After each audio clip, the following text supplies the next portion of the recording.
గౌరీ పౌర్ణమి వ్రత కథ.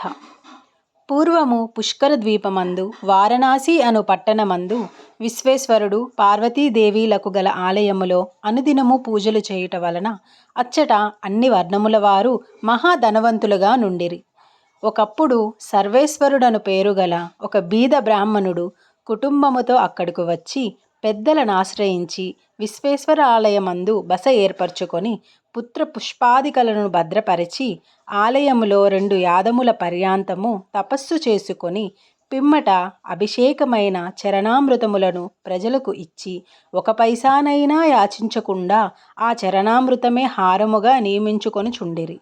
ఇతని భార్య పరమ పతివ్రత శిరోమణి ఇందుమతి అను పేరుగల ఆమె కూడా ఆ ప్రకారమే అనుదినము భర్తగారి కన్నా ముందుగా లేచి ప్రాతకాల నిత్యకృత్యములను తీర్చుకొని పార్వతీ ఆలయమునందు తపస్సు చేసి పార్వతీ పూజ గావించి భర్త చెంత చేరుచుండెను.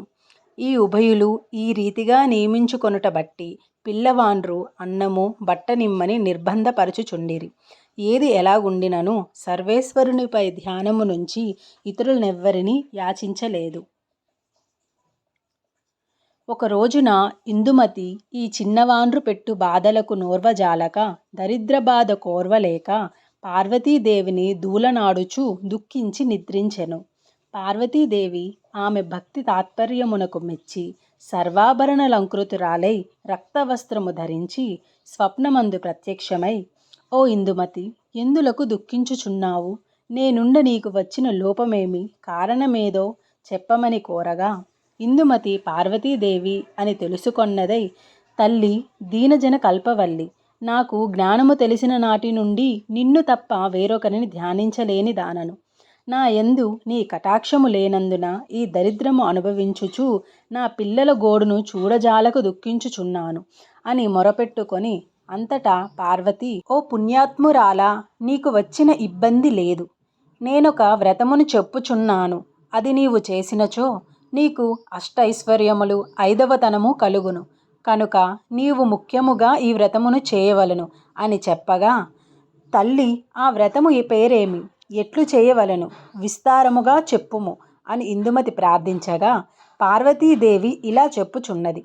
ఈ వచ్చే ఆశ్వయుజ శుక్ల పౌర్ణమికి గౌరీ పౌర్ణమి అని పేరు.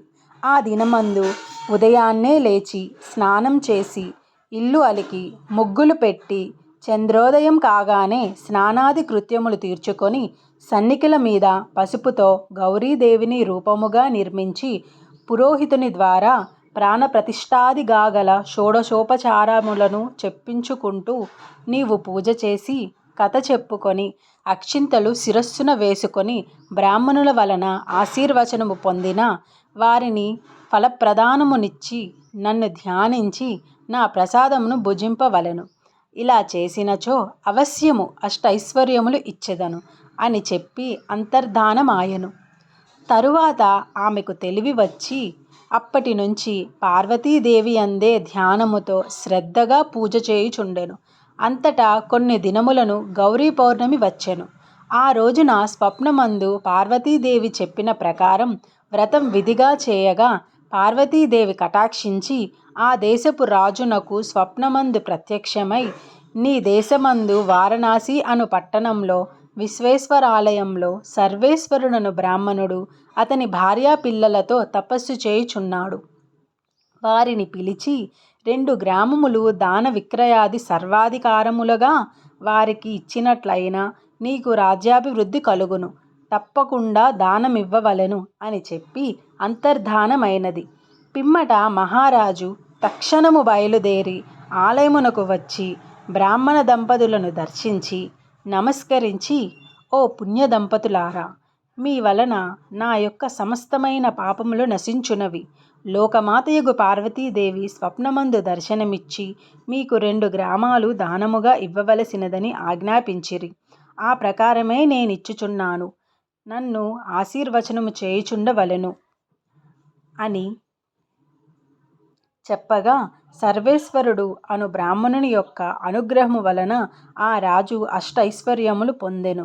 ఇది అంతయు దైవ సంకల్పమే గాని నా సంకల్పమేమున్నది, మీ ఇష్టమొచ్చినట్లు చేయవలను అని చెప్పి రాజుగారు 2 గ్రామాలు వారి స్వాధీనము చేసెను. అప్పటి నుంచి బ్రాహ్మణుడు ఇహమందున అష్టైశ్వర్యములు పొంది పుత్ర పౌత్రాభివృద్ధిగా సుఖమును అనుభవించి అంత్యమందు కైలాసము పొందినవాడయ్యెను.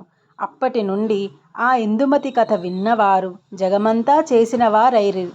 వారు చేసిన వ్రతం నీవు చేసితివి. కథలోపమైన వ్రతలోపము కారాదు. భక్తి తప్పిన ఫలము తప్పరాదు. ఈ వ్రతము సువ్రతమస్తు. కథ సమాప్తం.